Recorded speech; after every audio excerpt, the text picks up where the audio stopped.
آپ نے 16 کلاس پڑھ کے پھر پی ایچ ڈی کری ہے میوات کی زبان میں،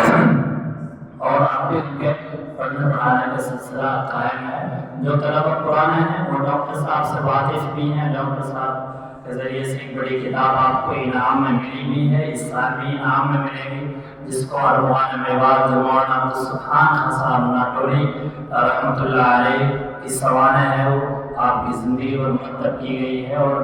ابنائے ندوہ میوات نے اس کو مرتب کیا ہے، لیکن اس کی ترتیب اور تصحیح میں پورا حصہ ڈاکٹر عارف الیاس صاحب کا ہے۔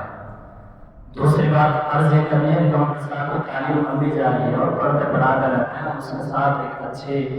نوکری بھی انہوں نے اختیار کی ہوئی ہے تاکہ اپنے بچوں کو اچھے طرح سے پڑھایا جا سکے۔ دوسرے مہمان ہمارے ڈاکٹر عارف صاحب ندوی، ان کا نام بھی عارف ہے، وہ گھاسڑا سے تعلق رکھتے ہیں، اور ڈاکٹر عارف الیاس صاحب عالی گاؤں سے تعلق رکھتے ہیں، وہ گھاسڑا سے تعلق رکھتے ہیں، تو وہ ان کا اپنا عربی ترجمانی کا جو کام ہے وہ یہاں گڑگاؤں میں کرنا ہے، گڑگاؤں کے اندر، تو سب یہ عربی کے ماہر لوگ ہیں جو جمع کیے ہوئے تھے۔ وہ ڈاکٹر صاحب نے اپنے تاثرات پیش کر دیے، تینوں ہی حضرات کو نکلنا ہے۔ ہمارے جو اب مہمان ہیں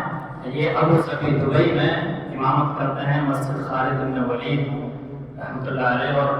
ڈاکٹر عارف الیاس صاحب کے رفقا میں ہیں، ہمارے جو یہ اکابرین میں ہیں، بڑوں میں ہیں، ہم تو بہت بعد کے فارغ ہیں، ان کی فراغت 2008 کو تقریباً ہے، اور ہمارے 2016-17 کی 10 سال پورے پیچھے، ایک نسل بلکہ 2 نسلیں تبدیل ہو جاتی ہے۔ میں گزارش کروں گا اپنے صدر ذی وقار، ایک ہمارے مہمان مولانا نسیم عزیز ندوی بھی آئے ہوئے ہیں،